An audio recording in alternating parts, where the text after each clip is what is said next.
Et place à Emmanuel Ducrot. Bonjour Emmanuel. Bonjour Dimitri, bonjour à tous les auditeurs d'Europe 1. On va parler de la Commission européenne ce matin. Emmanuel, elle a recommandé hier d'ouvrir les négociations d'adhésion à l'Union européenne pour la Moldavie et pour l'Ukraine. Alors ces deux pays, leur entrée au sein de l'UE bouleverserait la donne agricole et alimentaire. Ce sont vos spécialités, Emmanuel. Pour les membres historiques, ça suscite beaucoup de craintes à l'arrivée surtout de ce géant vert ukrainien. L'Union européenne, c'est une grande puissance agricole qui s'est lentement construite depuis les années 60 avec la politique agricole commune. Et l'Union est devenue le troisième acteur mondial pour la valeur de sa production. L'Ukraine, à elle seule, c'est déjà un géant vert.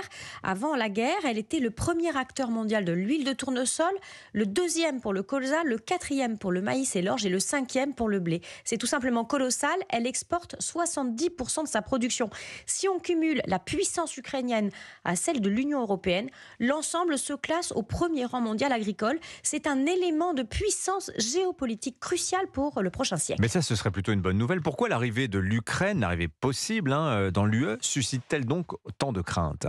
Bien parce que si le processus se poursuit, ce qui bien sûr va prendre beaucoup de temps, il faudra reconstruire et moderniser l'agriculture ukrainienne qui a été bien ébranlée par la guerre. Il y a de très gros investissements à faire pour améliorer les rendements, les équipements mécaniques, la sécurité sanitaire et la production agricole de l'Ukraine va augmenter encore. Tout ça au moment où le reste de l'Europe va appliquer la stratégie verte agricole qu'on appelle Farm to Fork et qui inclut de fortes contraintes environnementales. Dans l'ancienne Europe, la production de nourriture va baisser peut-être de 20%.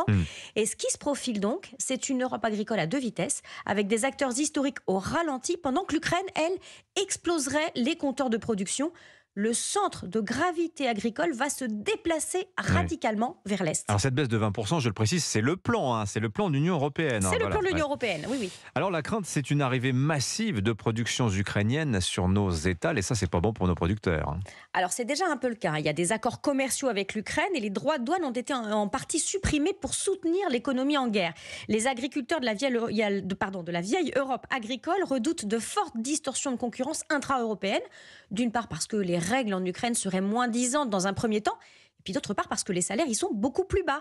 Des filières entières pourraient être menacées, les céréales, la volaille, les œufs, puis aussi la filière bio, parce qu'on le sait assez peu, mais l'Ukraine, c'est le deuxième fournisseur de l'Union européenne en produits bio. Et puis il y a toute la question de l'argent de la PAC, de la politique agricole commune.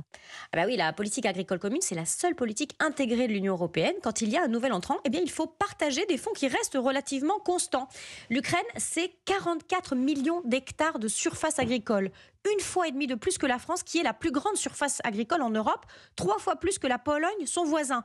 Et comme une grande partie des aides de la PAC dépendent des surfaces, l'Ukraine deviendrait d'entrée de jeu le premier bénéficiaire de la PAC en Europe. Si on raisonne avec un fonctionnement actuel de la PAC, l'Ukraine pourrait toucher au cours de ses 7 premières années d'adhésion 96 milliards d'euros. Et pour y arriver, il faudra baisser les subventions pour les autres agricultures en Europe de 20%. Alors on comprend bien que doper la puissance ukrainienne en affaiblissant les agricultures nationales, ça n'est pas du goût de tout le monde. Vous avez aimé le plombier polonais, vous adorerez l'agriculteur ukrainien. Merci beaucoup Emmanuel Ducrot, bonne journée à vous. On vous retrouve lundi sur Europe 1. Il est 9h moins 5.